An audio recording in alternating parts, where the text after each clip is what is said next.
Good morning friends मु तपन आज हूँ 31 अगस्त रविवार कौन रही सकाळ गुरुत्वपूर्ण खबर आसतु थरे नजर पकाइबा ता पूर्व जदि प्रथम थर पर आम चैनल को विजिट करुँच चैनल वीडियो गोटे लाइक करूँ आ सब्सक्राइब कर पाखर घंटी बटन को दबाई दिंतु जहाँफल प्रतिदिन मॉर्निंग खबर आपण सर्वप्रथमे पाइपर।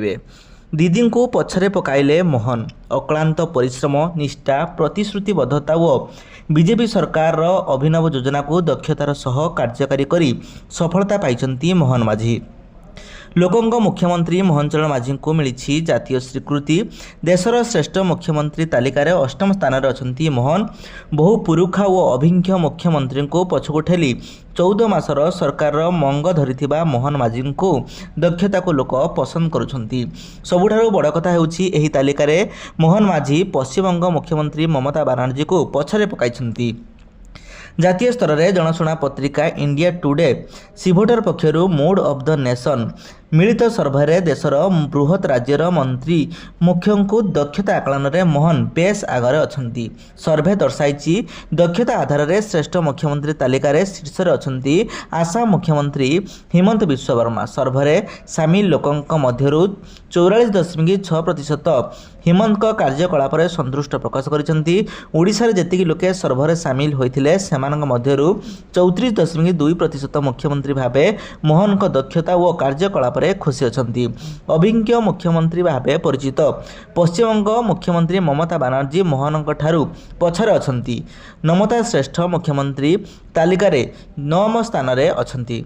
अन्य मुख्यमंत्री मध्यरु छत्तीसगढ़ मुख्यमंत्री विष्णु देवजाय द्वितीय, झारखंड मुख्यमंत्री हेमंत सोरेन को तृतीय स्थान में मिली। चतुर्थ स्थान में गुजरात मुख्यमंत्री भूपेंद्र भाई पटेल, पंचम स्थान में उत्तर प्रदेश मुख्यमंत्री योगी आदित्यनाथ थिले। परवर्ती खबर चाषी पंजीकरण अवधि बढ़िबो। चाषी पंजीकरण अवधि बढ़िबो। जो चाषी माने एपर्यंत पंजीकरण करनाहांती सेमानकु सुजोग दिया जिवो। अवधि बढ़िबा नै जोगाण मंत्री कृष्णचंद्र पात सूचना दैछंती। से कहिसंती जे चलित वर्ष रेकर्ड संख्यक चाषी पंजीकरण करिसंती। जो माने चाष छाडिथिले सेमाने वर्तमान चाष को फेरुछंती। 19,67,000 चाषी पंजीकरण करिसंती। जो चाषी रहिगले तांका कथा विचार चलिछि। एथिपाई निष्पत्ति शीघ्र निया जिवो। पंजीकरण अवधि बढ़िबो बोली जोगाण मंत्री कहिसंती। 27 तारिख रे सीएम किसान टंका चाषी अकाउंट को आसी किंतु जो चाषी एजाए पंजीकरण करनांती सेमानंक पई मध्य खुशी खबर अछि। सरकार चाषी पंजीकरण अवधि बढ़ाइबा को योजना करिसंती। एनै मुख्यमंत्री मोहन चरण माझी 27 अगस्त रे कहिथिले केते दिन बढ़िबो खूब शीघ्र घोषणा हेबो बोली कहिसंती मुख्यमंत्री। आउ सप्ताहे बढ़ाइबा को प्रस्ताव दैथिले उपमुख्यमंत्री केवी सिंहदेव।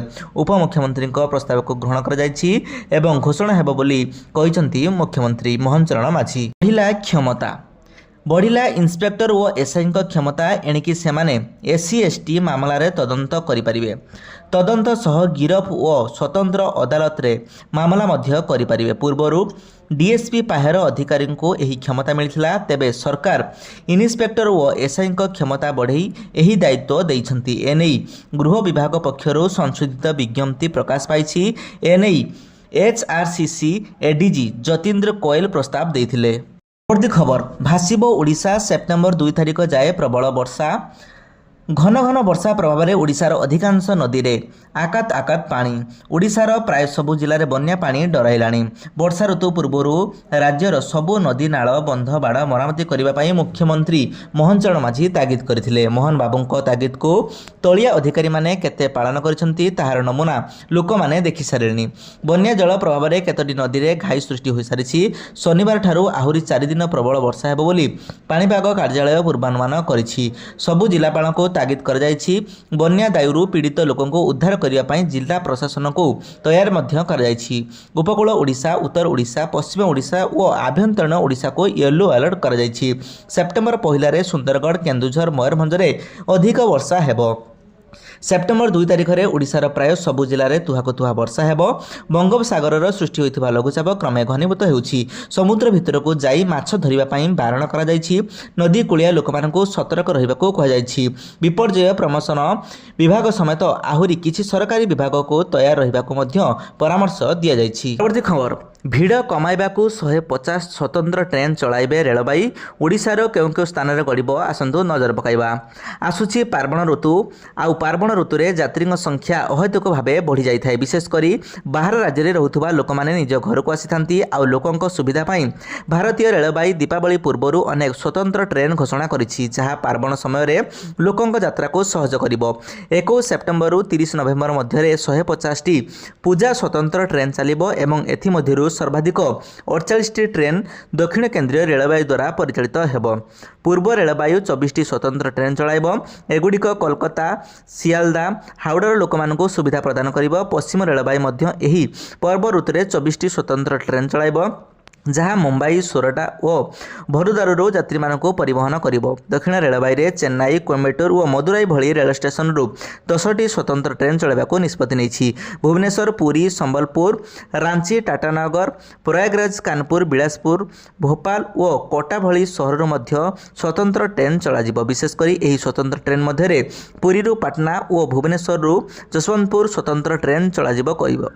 ଏହି ଦୁଇଟିର ଟ୍ରେନ୍ ଆସନ୍ତା ସେପ୍ଟେମ୍ବର 13 ତାରିଖରୁ ଚଳାଚଳ କରିବ। ଭାରତୀୟ ରେଳବାଇ ପକ୍ଷରୁ କୁହାଯାଇଛି ଯେ ଆଗାମୀ ଦିନରେ ଅନେକ ଅନ୍ୟ ଷ୍ଟେସନରୁ ସ୍ୱତନ୍ତ୍ର ଟ୍ରେନ୍ ଚଳାଚଳ ଘୋଷଣା କରାଯିବ। ବିଶେଷ କରି ପୂର୍ବ କେନ୍ଦ୍ରୀୟ ରୁଟ୍ରେ ଯାତ୍ରୀଙ୍କ ଭିଡ଼କୁ ଦୃଷ୍ଟିରେ ରଖି ଆହୁରି ଅନେକ ଟ୍ରେନ୍ ଆରମ୍ଭ କରାଯାଇପାରିବ। ପରବର୍ତ୍ତୀ ଖବର, ପାକିସ୍ତାନକୁ ଛାରଖାର କରିଦେଲା ବନ୍ୟା। ଲାହୋର ଯାଏ ପହଞ୍ଚିଲା ଜଳ ପ୍ରଳୟ, ଭାରତକୁ ଦେଲେ ଦୋଷ। ପାକିସ୍ତାନ ବର୍ତ୍ତମାନ ଗତ 4 ଦଶନ୍ଧି ମଧ୍ୟରେ ସବୁଠାରୁ ଭୟଙ୍କର ବନ୍ୟାର ସମ୍ମୁଖୀନ ହେଉଛି। ପାକର ପଞ୍ଜାବ ପ୍ରଦେଶରେ ଭାରତରୁ ଆସୁଥିବା ନଦୀଗୁଡ଼ିକର ପାଣି ବିନାଶ ଘଟାଇଛି।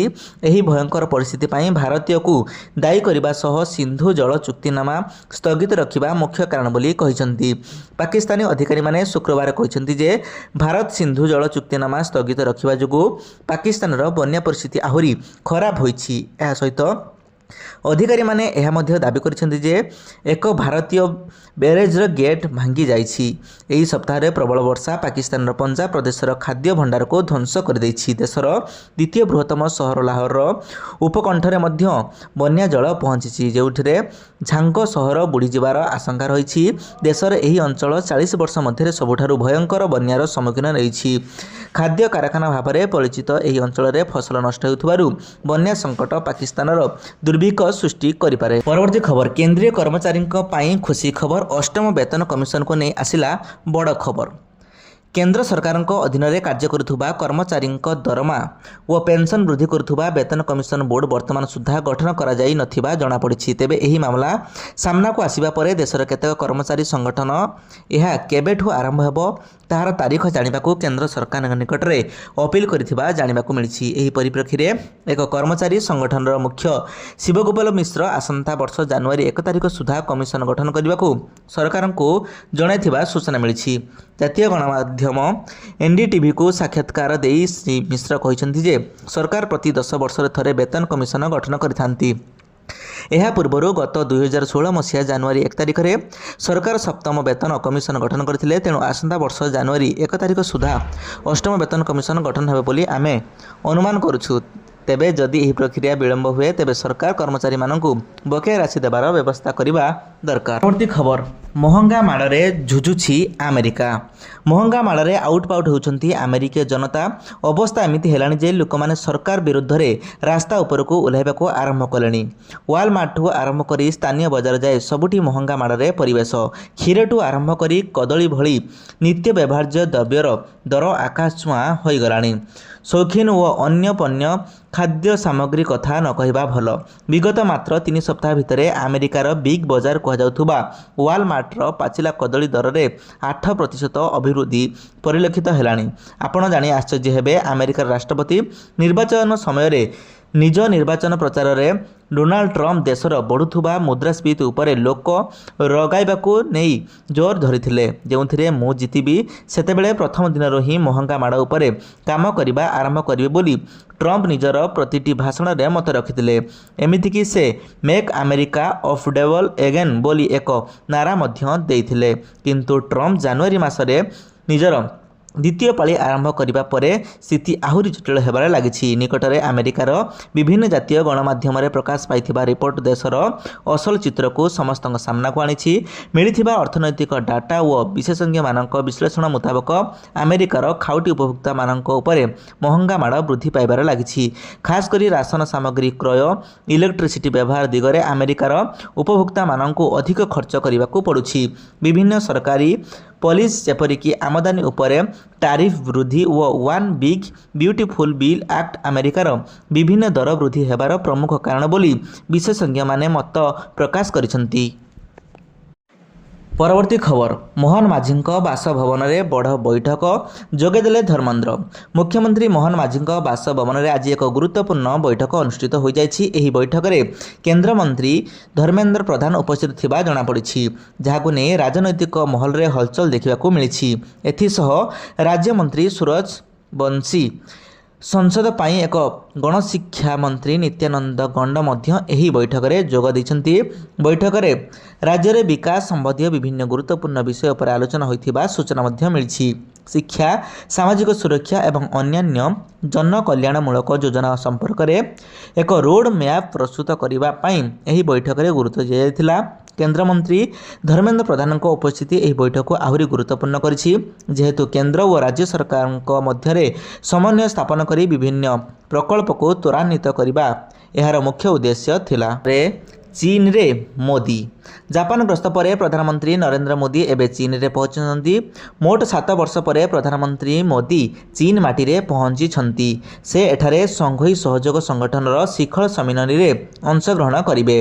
प्रधानमंत्री को यह गस्त को गुरुत्वपूर्ण बोली विवेचना कर जाउथुबा कारण यह भारत चीन संपर्क में सुधार आनिबो। वर्तमान परिस्थिति रे चीन एवं भारत मध्य संपर्क में बहुत परिवर्तन देखा जाउछि।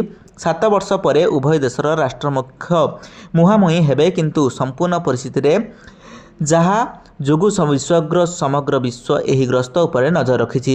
एपर्यंत भारत एवं चीन मध्य रणनैतिक एवं रणनैतिक परिस्थिति विभिन्न थिला, किंतु गत किछि मास मध्य विश्व स्तर में जो परिस्थिति सृष्टि होइछि ताहाको दुई देश को निकटतर करुछि। विशेषकर रूस सहित संपर्क एवं अमेरिका राष्ट्रपति डोनाल्ड ट्रंप निजखोर मनोभाव एशियार दुह महाशक्ति को समान रास्तार नहीं आसी। अमेरिका चीन व भारत उपरे शुल्क लागू करने प्रसंग हेउ किंबा रूस सहित रणनीतिक सहभागिता प्रसंग हेउ, केउठी ना केउठी चीन एवं भारत समान रणनीति ग्रहण करि आसुछन्ति।